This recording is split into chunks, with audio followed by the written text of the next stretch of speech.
Hello बायको, का करतायस व? धनी, मी अभ्यास करत आहे.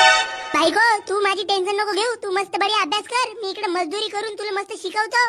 माझ्या मेहनतीची काळजी घेऊन चांगला पडून लिखून IAS IPS ऑफिसर बन. म्हणजे मग आपल्या पेपरामध्ये न्यूज येते. मजदुरी करून बायकोला शिकवलं ना, बायको झाली IAS IPS. अबे, मजदुरी करून शिकवलं ना, बायको IAS IPS होताच झाली आपल्या लवर सोबत फरार. कोणाचा आवाज येत आहे? साहेबच्या घरच्यानं टीव्हीचा आवाज जोरात केला. बहीण माई त्याच्या घोंगुल्यावर मार एक लाथ. माझी बायको इकडे चांगला अभ्यास करत आहे ना, तिकडे टीव्ही जोरात करतेत. जळतेत हे शेजारचे लोक जळतेत. तू टेन्शन नको घेऊ बायको. तुझी मी ओव्हरनाईट ड्युटी करणार आहो. 200 टाल्या दगड फोडतोच. तू तवरी चांगला अभ्यास कर का? हो धनी, तुम्ही फोन ठेवाल तेव्हा करीन ना. बर बायको, आज का बनवलीस? जहर. ठीक आहे, तू खाऊन झोप, मी उद्या येतो. मस्त मजाक करतेस तू माझी बायको.